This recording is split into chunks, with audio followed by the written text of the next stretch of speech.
Right, we are live, ladies and gentlemen. We're going to do yet another game on this Super Sunday. It's England versus Afghanistan, and props to everyone in the chat. If you guys want to see me do this entire preview in an English accent, give me a thumbs up, and I swear to God, I'll do it. My name's Avnish Hegde. I'm Nikhil Popat, and of course, our own Monty Panesar and Gurkirat Singh. Gurkirat, Nikhil, how are you guys? Are you guys recovering well after that amazing win of India-Pakistan? Nikhil, I'll start with you. Yeah, see, I'll be very honest. I have seen that Bumrah wicket of Rizwan at least 15 times, and Rohit Sharma's highlights at least 6 to 7 times. And I mean, I do this any which ways every night. Okay, before sleeping, just look at the best moments in the day and just revisit them, no matter which team is playing. And that Bumrah Rizwan wicket just goes into that bracket of Marsh, Robinson, and now Rizwan. So three names added there. So if you know, you know. We know indeed. And of course, Gurkirat, how are you coping up on a Sunday? Have you checked your Twitter? Because I'm sure you've got like 1,000 more followers after India's win yesterday. No, why would I get followers? I mean, I was not the one, on the field. But yeah, I actually took a dig at Daniel Alexander yesterday. Akshay said something in the mid-inning show, and I couldn't resist. So yeah, but good game.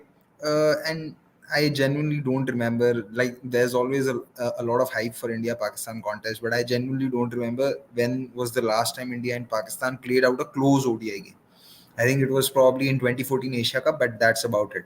So in the 20 years that I've been watching, could probably recall 2 or 3 games at max. So uh, I think on the cricketing field, it's not really a rivalry. It's just a rivalry because of factors other than cricket. Well said. Now, look, of course, our attention is going to be England versus Afghanistan. Every time I cast my mind back to that 2019 game, I think about Owen Morgan just swallowing Rashid Khan and hitting him for what, like some 17 sixes or something that he hit that day. England hit 25 that day. But we're at a venue where, of course, it's Gurkirat's house, the Arun Jaitley Stadium. We've already seen scores, Gurkirat 428, 326, 272, 273. Is it just going to be another 375 kind of game if England bat first, especially? Could happen if England actually bat first. There's a possibility. And when England scored 397, the boundaries in Manchester were bigger, at least the square ones. There were pockets in those stadiums which were 75-meter plus boundaries, but in this ground there aren't any.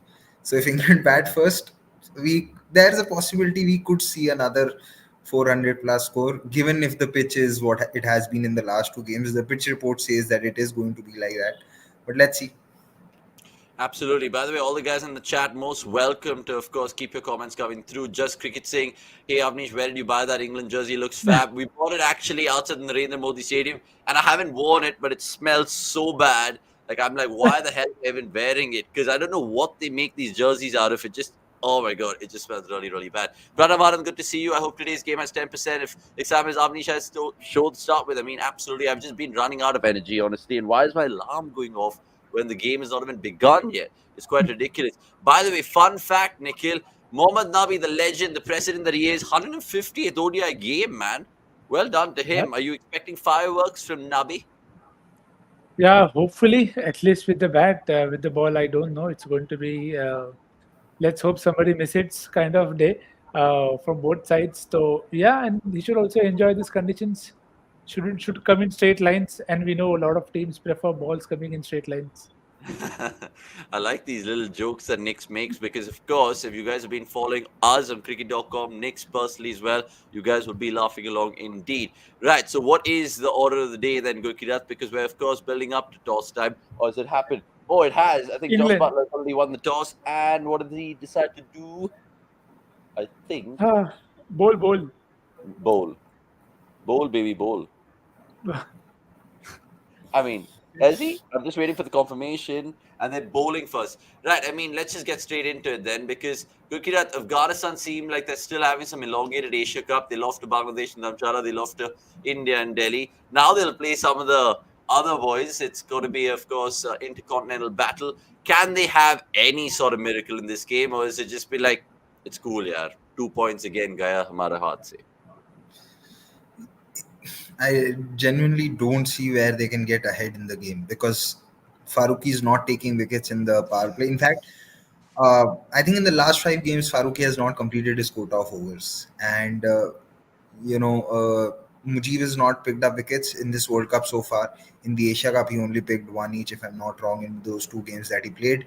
Uh, we don't know what are the plans with regards to bowling Omarzai or Naveen. So you just hope that they put up a score, from where at least they can try to put on a fight.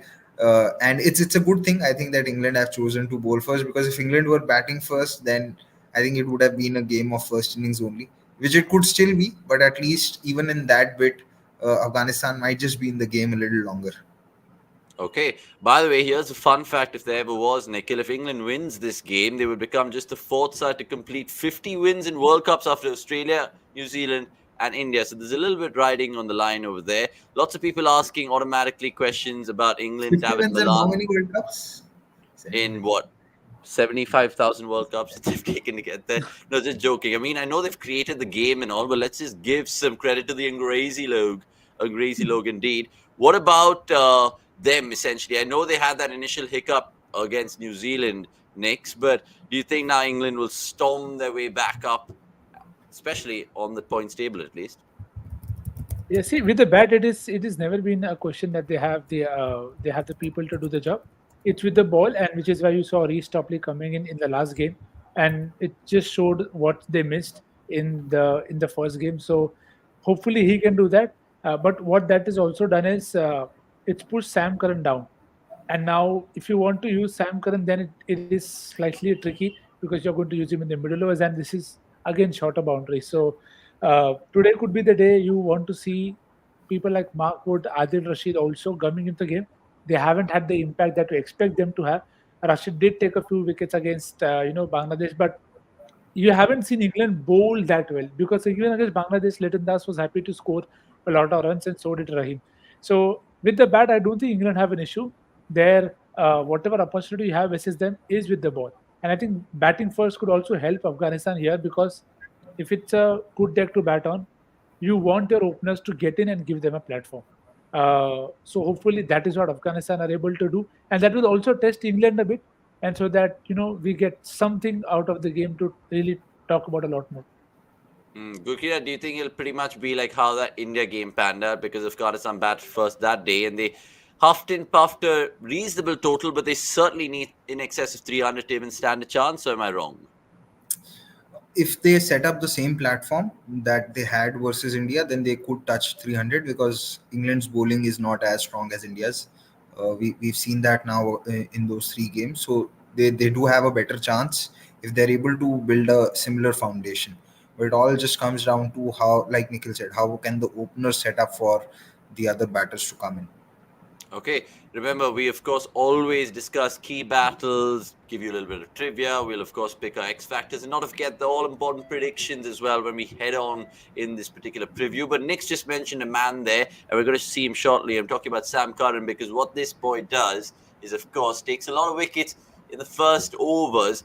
Let me just get that cricket.com live bug out so you can, of course, see the full graphic. Most wickets in a bowler's first over in ODI since 2021. And there you have it, Sammy Curran, 8 wickets. And he has another man who will be playing against him today, Rashid Khan, but we'll speak about him. I mean, how much is he a threat, Nikhil? I mean, we look at even certain matchups, which we'll discuss. Do you think Sam Curran instantly, even from a fantasy regards, he's your man to go to? Yeah, I think the bit that I discussed about Reece Topley playing and then Sam Curran bowling with the in the middle overs, that probably reduces the potential a bit more. And again, he did well in Australia when they were longer boundaries, so that helps his cause, so that he's able to use that short ball and get people out, caught in the deep on the fence. But he can do that here as well.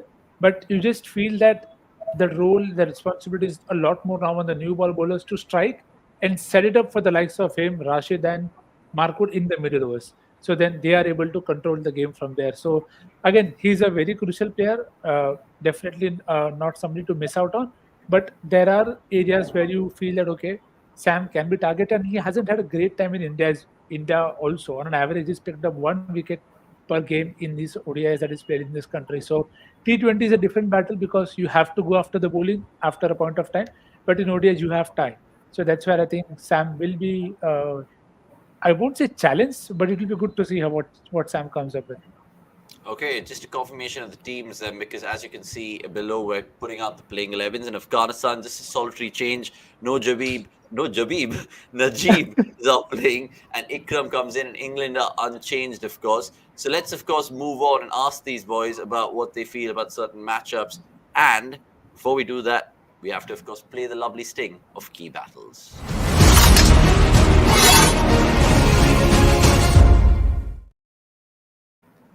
Automatically, Gurkirat, what are the key battles that you see in this one, especially in the first innings? I mean, we talk about the English bowlers, but any sort of fight with the Afghans in the bat in hand? See, we've spoken enough on Afghanistan's weakness against left arm space. So that is again how the openers, because Ibrahim Zadran, if I'm not wrong, averages under 10 against left arm pace. So that is an area of concern for sure. So I mean, it won't be the worst idea for England to just open the bowling with Topley and Sam Curran with having Vokes as first change, but I don't think it will happen. As far as looking at key battles from Afghanistan's point of view, or is concerned, yeah, you I think Afghanistan's main battle is with their own think tank, because we've discussed a lot about what all they can do, what all they will not do, but they've really not done things as what cricketing logic would dictate. So difficult from that front, when they, especially when it comes to bowling, because when it comes to batting, you still have a fair order in which you can bat and see how things can pan out. And when it comes to that left arm pace threat, someone like Rahmat Shah has a decent average. I think he averages over 40 versus left arm pace. So if he comes out to walk in early, and if he can, along with one of the openers who's there, allow the team to set up a platform, it could work out well. I'm not sure if dropping Najib was the right idea, because you look at Ikram Ali Khalil's number. I hope I've got the name right. Hold on. It's not something which is very inspiring. His strike rates also, even in T20s, not internationals but T20s, is around 88. And at that position, you will look at someone who can hit the long ball. With Najib, there was that possibility, but yes, he's not been scoring enough runs. So let's see. And I think he was batting in the top three in that last World Cup against West Indies. He had that good innings. So not sure again what the idea is or how they want to use him. Okay, you mentioned Afghanistan's think tank over there. Some people on Twitter, funnily enough, calling it a Jonathan Trot derby. And if you guys know, you know. Remember, if you look at Afghanistan and how they actually fared against India with the bat, I keep going back to that game in Delhi, because today is in Delhi again. They got 272. And Shahidi, we always know, is the glue of that batting line. I mean, he got 80 the other day. Azmatullah, I think, chipped in with 62. But Nick's, beg your pardon. Gurbaz and Ibrahim Zardan, how much are you expecting of them to get off to some sort of respectable start? Because they've been getting 20s, but they're not been really kicking on. So what is the key for them today, especially against England on a flat, docile pitch, if I may add? So I think they just have to go about it normally without having to worry too much with the deck, because there isn't, again, not disrespecting the England new ball bowling, but conditions have been such that it should relatively be easier for you to be able to score at a decent pace. I'm not saying you're going to go at sevens and eights. Just get a very good stand in, stay at 4-5, you will get the boundary balls, because the moment you don't start to play risky cricket or shots that you are manufacturing, the bowlers will start to feel, okay, now I need to take the wicket, now I need to look for the glory ball to get the wicket. And that could result in a few bad balls here and there. And we've seen that already with England in the past. So that is the best way to put pressure. Sometimes it's by attacking, sometimes it's by just going at a decent play on the merit of it. So if these two are able to take care of that first, and because we know these two are the major platform givers in terms of they can score big, and they have shown in the past. They had a 150 run stand against Pakistan as well. So if you have enough to take on Pakistan in this lineup as well, you surely have enough to take care of England also. But you just have to be at your very best. And as Padi said, there is left arm threat. Topley will come in, Sam Curran will come in. Just stay there. Take it as a score of, say, target 120 if shots in 20 overs. It's not an unfair target to go at 6 on this week. So go take it 10 overs by 10 overs, give yourself a platform, because like we saw in the last game, Shahidi and Omar Zaid were able to pick up because the surface is that good. So that will put a lot of pressure on England to then keep looking for wickets, and maybe you can manufacture something from there. So it's important on both of them to really bat deep today. It's an important point that you mentioned there. By the way, remember, you guys have seen a fixture in Delhi between England and Afghanistan in an ICC event in that 2016 game. And if I remember correctly, that at least was closer. I think England won by 14, 15 runs or something like that, if my memory serves me right. Let's move on to the X Factors and ask Gurkirat who he thinks his X Factors are for today.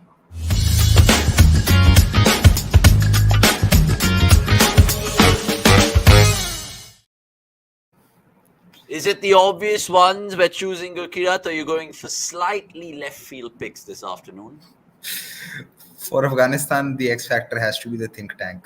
You can't really talk about players anymore because they're not being used properly. And it's become a little pointless to keep harping upon the same things like, okay, Rashid should come into the game early, etc., etc. Maybe I felt there was a chance that they could have played Noor, but in place of who was the question. So, uh, yeah, for Afghanistan, it has to be the think tank.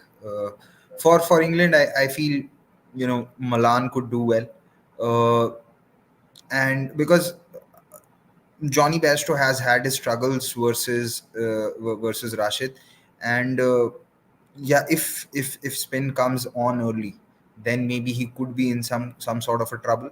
I'm not really expecting the pitch to become slower because Delhi's getting colder with each and every day. It's not cold, but there is not that amount of heat that the pitch will start breaking up. It's we heard it in the pitch report. I think it was Lisa Stalekar who said that there was some breeze blowing, and it's been like that since the morning. So I'm really not expecting any like the pitch to really become slower. So I just feel with England, the one thing that England would really like to see is that if they get into a situation where Harry Brook gets a decent amount of time to bat, or comes into a situation where there's still game left, he comes up with a decent score because England would want that to happen. He started off well versus New Zealand, couldn't kick on, and in that last game as well, uh, you would have liked him to finish off strongly. I know Butler came ahead of him, but there was still enough time for Brook to try and at least get a 50. So hopefully England will probably look at Brook getting some runs under his belt, or maybe Livingstone, because outside of that, almost everyone has more or less runs under their belt uh, in recent times.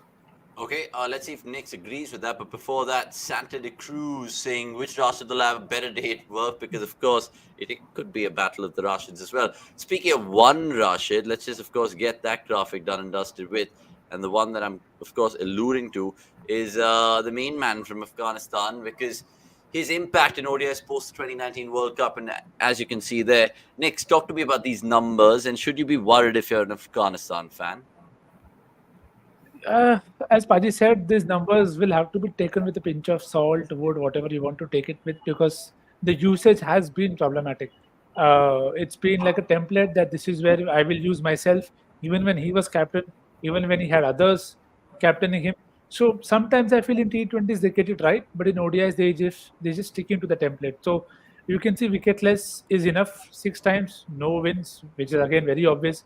1 wicket you improve, and 2 wickets it improves massively, but then it has to come at the right time. I mean, he got 2 wickets even in the last game, but that doesn't lead you into anything. So use him up early. We've seen him trouble people in the past in the IPL. Again, way back with Josh Butler, way back with Johnny Baba, but there is scope. There is some chance, some semblance of a chance of something coming out from there. So hopefully that is done today. Okay, X Factor picks then, Nikhil, because I'm sure you're keeping a keen eye in terms of your captains and vice captains today. So can you spill the beans to all the other fantasy cricket nerds out there? Yeah, see, if England were bowling second, I would have definitely 100% gone with Reece Topley as a potential scalp, because he's been the guy who's taken a lot of new ball wickets. Because you saw what Marco Jansen did, versus Sri Lanka here. So I felt that period could have been handy for him. But even while bowling first, then you probably now want to back the batters. You could go with Johnny Bairstow. So I think Johnny Bairstow there in the chase could do what Rohit did, and Reece Topley could still be or a very handy option as a vice captain if you want to try, because every bowler will want to take wickets, and this is a lineup where you expect wickets to be distributed as opposed to one guy running through, unless it's Mark Wood or Adil Rashid who go proper Jai Mata Di. I'm expecting everybody to take one or two here and there. And very keen to see if Livingston gets a bowl because in 2 games he's bowled only 3 overs. So again, how Josh Butler, because he also has been very particular about who he bowls when. So I'm only not taking any risk in that sense. So one opener and one new ball bowler. So Johnny Bairstow and Reece Topley.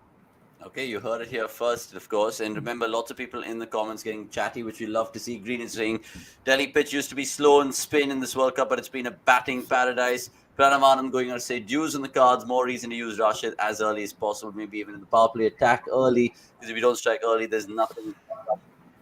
There's another guy saying this, Sanjay Papigiri, that is. By the way, Paji, did you keep your promises you'd done if India won yesterday's game? What is this all about? Talk to me. Yeah, I'd put out a tweet. You'll see a photo of that in the evening. That's something that I'm going to have in dinner. Really? Okay, now Yeah, I'm really curious because you mentioned dinner. So food and me and it's you were something being that it's something that I had done once while I was on a watch along. I was having noodles and pulao.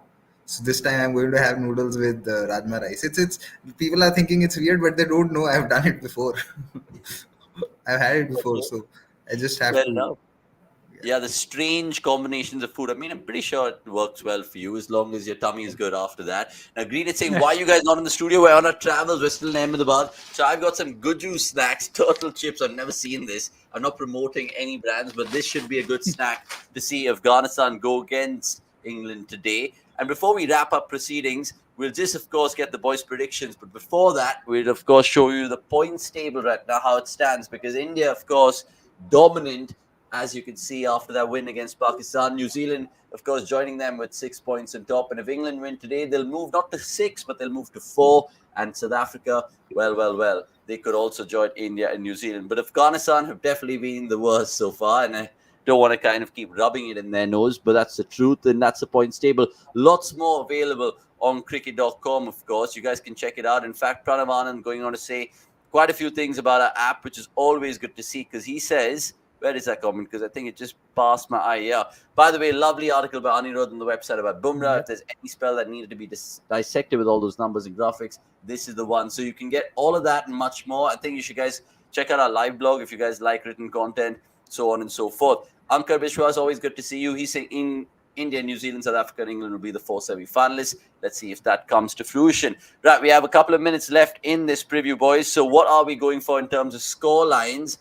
Gukriad, you start proceedings with your predictions. Are you going for in excess of 250? Maybe more? You see, I wouldn't really mind an early finish, given it's a Sunday. But I think, yeah, 250 should be on the cards. 260, 270 should be on the cards. Next, you agree with him? Yeah, I'll stay with VVS till it comes through. So 281 it is. 281. That 281 has to pop at some point in time in the World Cup because that will just definitely satisfy Nikhil's ego for sure. Greg K, meanwhile, saying this Afghanistan staring potentially in a winless World Cup tournament. I mean, as funny as that sounds good, yeah, surely that can't be the cards. They'll eke a win out of somewhere against someone. No, they're yet to play. They're yet to play Netherlands. They're yet to play Sri Pakistan and Lanka. Chennai. They, I think. I think against Pakistan in Chennai, Pakistan will still win because uh, Afghanistan are not doing the basics right so far. So that helps uh, the opposition. And yeah, so I think they're yet to play. They're yet to play Netherlands and they're yet to play Sri Lanka, who are just becoming weaker as the tournament's going on because now Shanaka is ruled out. Chamika Karunaratne is coming in, and I've read that even Patirana is injured Yeah. and he's out for 3 weeks. So let's see, but. It could really turn out to be a winless tournament if they are going to be stubborn about their tactics. And probably if you are being stubborn about something for not just a few games but for a few years, then maybe you deserve that. I mean, I really don't know how the passionate Afghan cricket fans actually look at this because at some point of time this is bound to get frustrating because there are so many matches, so many games where Afghanistan are more, are in the game with more than a decent chance of winning it, but they just somehow bottle games. So let's hope that it's not the case because then it won't be then a lot of naysayers who are against a bigger World Cup will say, "Oh, you've had Afghanistan play the World Cup for 3 years consecutively now, and they've only managed to win one game, which was against Scotland." So hopefully that doesn't become the case. Like I said, I really want Netherlands and Afghanistan to eke out a few wins from there, but really don't know how it's going to happen. Okay, I mean, God bless Afghanistan if they really have to pull out a miracle today. I hope we just see a good ODI game because even India Pakistan didn't live up to the billing. So this World Cup really needs to gather momentum quickly. My producer now is just telling me just take another stat before you end proceedings because it of course involves second innings, but we'll put it out there nonetheless because Josh Butler will definitely be in the thick of things if he does get to bat, especially against spin in ODIs post Cricket World Cup 2019, as you can see.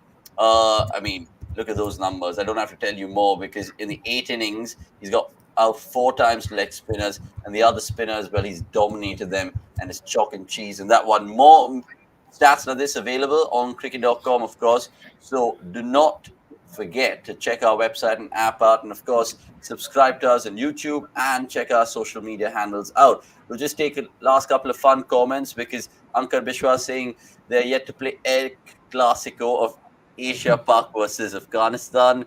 Pranavanand saying Gurbaz to take apart Wood or Topley. I hope it happens. And Green is saying if Afghanistan gets 250, England will slightly be in the back foot for sure. And Melville, good to see Melville, waiting for Gurkira to drop his 1 like. What does that mean? One like comment. One like is equal whatever. to what? So yesterday in the preview show, I said that the number of likes will determine what would be Virat's score in the in the game. Then in the mid innings, I said number of likes would be equal to the number of balls with which India went to with which India will win. So today, what should we come up with? We नहीं you. You. You. तो थोड़ा भी मैंने इसलिए बोला क्योंकि यार नहीं समझ आ रहा तो थोड़ा support so cricket is a team sport, you guys have to help out. Matchup batting का और ये where is that? So yeah, okay, so number of likes today will determine what is Josh Butler's score today. Let's see stick how to much the that game. We can't always make it India अरे chase में खेल रहा है और Jos Buttler के run मांगे हैं मतलब इंग्लैंड इज लूजिंग ओके ठीक है. Okay, and Greg with a bizarre prediction saying Wood to take 10 wickets. We've seen 10 wickets in this ground before. I don't know if he'll do an Anil Kumble, but let's see if that happens. By the way, guys, thank you so much for joining us. Always a shout out to Nix and Gurkira. We've been doing a lot of previews and reviews throughout the World Cup. So give them, of course, a special follow if you guys don't already. And give me a follow if you want to, if you care. Just one thing. This venue has also seen a World Cup hat trick. It was in 2011. So maybe not a 10-fer, but who knows if a World Cup hat trick Wood would hat come trick. to this venue. Wood hat trick. चलो. It was Let's call 2011 when West Indies were playing Netherlands, and it was Kemar Roach taking a hat trick of last 3 wickets. So we had one 2011 replica happening yesterday with India. Let's take another replica happening today with a hat trick maybe. Let's see. Okay, super. The national anthem's about, and of course, I'm going to chuckle on some chips over here. And not to forget, ask you guys to subscribe to the YouTube channel if you guys haven't already. And just to put my producer on the spot, look at what he does. Look at him, Vikas. Oh my God. Honestly, just sort of stump the man because, every time we see the guys on screen, but those boys put in the hard yards. Vikas, sorry for putting you on the spot, mate. I had to because you were just doing something cheeky with your ear there. We'll leave it on that comical note. Hopefully, we get no comedy and we get a serious game of cricket and a good one as well. Thanks for watching this preview. Of course, like and subscribe. We'll see you guys soon.